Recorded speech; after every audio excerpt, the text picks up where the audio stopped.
Jim Molan is the New South Wales Senator who, at last check, was getting ready to go to the shops to celebrate freedom in New South Wales. We'll get to that in a second. But China is now openly talking about sending even more trouble our way by the way of tariffs, putting extra taxes on our goods. How likely do you think this could be? Because we know that they've come up with all these mysterious reasons why they can't unload the barley, mysterious reasons why they can't uncork the wine, and mysterious reasons they can't touch the coal until they really need it.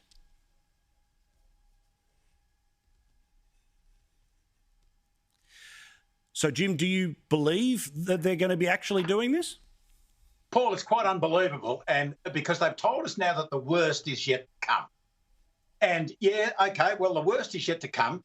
$20 billion in our trade was used as a weaponised version of real life. And this is what Tony Abbott said when he was up in Taiwan recently. And what do we see now? China is just proving it to us. They're saying that the worst is yet to come. It's interesting, isn't it? Because as they get much more desperate for coal, it would appear that they are using some of the coal. There's something like $13 billion per month in iron ore is going up there. They haven't smashed us on iron ore yet because they need us on iron ore. And of course, we're very keen to get the students to come back to Australia because of the needs for the university sector. And that's a vulnerability that we've got.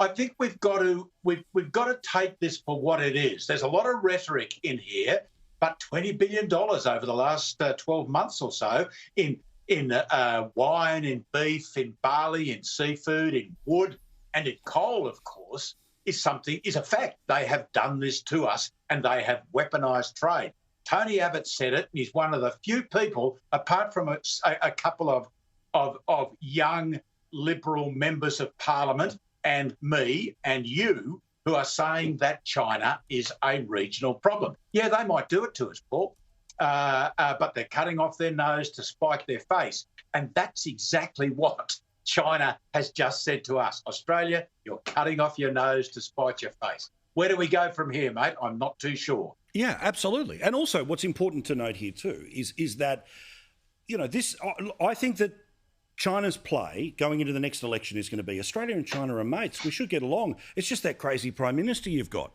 It's just that weird government that you've got.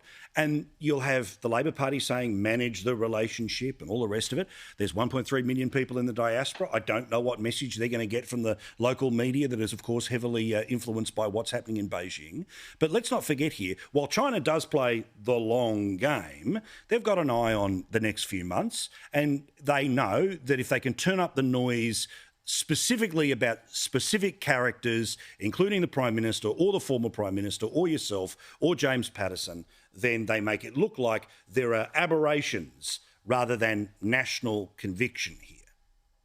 That's correct. But the one fact that they can't deny, and authoritarian governments are brilliant at constructing an alternate reality, the one fact they can't deny is that over the last 12 months, 63% of Australians now believe that China represents a real threat to this country. That's up 22%, according to the Lowy poll, 22% from last year. So it's not just some people who are saying this, and it's not just Libs, it's not just Nats, it is something like 40-something% of those who regularly vote Labor believe this. So China has got a real problem, and that problem is entirely of its own making. Now, we have an extraordinary ability to hold two ideas at one time. You know, we have a one China policy, but we consider that Taiwan is a leading democracy and a critical partner for us in this part of the world. When it comes, and I understand that that our government, the Prime Minister can't stand there and say China is bad because we need the iron ore revenue coming into this country. And I accept that. I can hold two contradictory ideas at the same time, and Pig Iron Bob would be turning in his grave. But if we use the money that we get from China to prepare ourselves in relation to national security, I have absolutely no objections to these contrary ideas. I'm just concerned that we're not doing that enough.